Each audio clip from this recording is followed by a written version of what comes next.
Specifically বললে, সেই সময়টাতে দুইজন ভারতীয় নাগরিক পবিত্র কোরআনের দুইটা আয়াতকে বাজেয়াপ্ত করার জন্য, এবং সেই দুইটা আয়াত যেহেতু প্রচলিত সমস্ত কোরআনে রয়েছে, মানে যেগুলো বাজারে আছে, তো সেই কিতাবে যেহেতু, সেই কোরআনে যেহেতু এই দুইটা আয়াত রয়েছে, সেটার প্রেক্ষিতে তাদের দাবি করে, তারা আদালতে দাবি করে, রিট পিটিশন করে যে যাতে করে সমস্ত কোরআনগুলোকে বাজেয়াপ্ত করা হয়, নাউজুবিল্লাহ।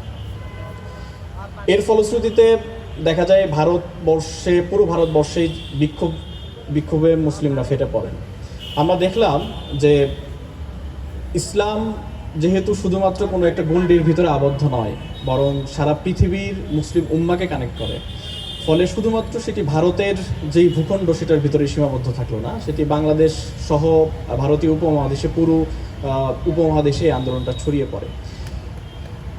যখন আন্দোলন ছড়িয়ে পড়লো, আমরা যেমন বললাম যে ইসলাম যেমন সার্বজনীন, ঠিক তেমনইভাবে আমরা আরেকটা এর অপোজিট সাইডও দেখলাম। সেটা হচ্ছে যে ইসলাম বিদ্বেষী যারা কোরআনের কথাকে পছন্দ করতে পারে না, তারাও শুধুমাত্র কোনো একটা ভূখণ্ডের ভিতরে সীমাবদ্ধ নয়, বরং এটা একটা আইডিয়া আকারে ইসলামকে প্রতিহত করার জন্য সমস্ত ভূখণ্ডেই তারা কাজ করে যাচ্ছে। এটার প্রমাণ হিসেবে আমরা দেখলাম যে বাংলাদেশেও যখন ধর্মপ্রাণ মুসল্লিরা এটার প্রতিবাদ করলো, তখন বাংলাদেশের যে প্রশাসন এবং ইসলাম বিদ্বেষী যেই শক্তিগুলো রয়েছে, তারা নতুন করে তাদের অস্তিত্ব জানান দেওয়ার চেষ্টা করলো, এবং সেটার অংশ হিসেবে বাইতুল মোকাররমে যেই বিক্ষোভ আয়োজন করা হয়েছিল, সেই বিক্ষোভে আমরা দেখলাম যে প্রশাসনের পক্ষ থেকে এক ধরনের বৈরী আচরণ করা হলো, তাদেরকে গ্রেপ্তার করা হলো, তাদের উপরে হামলা করা হলো। সেটা ছিল মের 10 তারিখ। পরবর্তী দিন এই হামলার প্রতিবাদে চাঁপাইনবাবগঞ্জে একটি বিক্ষোভের আয়োজন করা হয়, বিক্ষোভ সমাবেশের।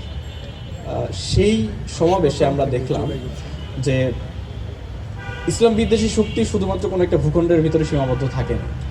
ঘটনা যদিও ভারতে ঘটেছে, কিন্তু এদেশের কিছু মানুষ যারা নিজেদেরকে দাবি করে মুসলিম হিসেবে, কিন্তু কোরআনের যেই মর্যাদা, সেই কোরআনের মর্যাদা রক্ষার্থে যেই ধর্মপ্রাণ মুসল্লিরা নেমে এসেছিলেন, তাদের উপরে হামলা করতে তারা কোনো ধরনের দ্বিধাবোধ করেনি।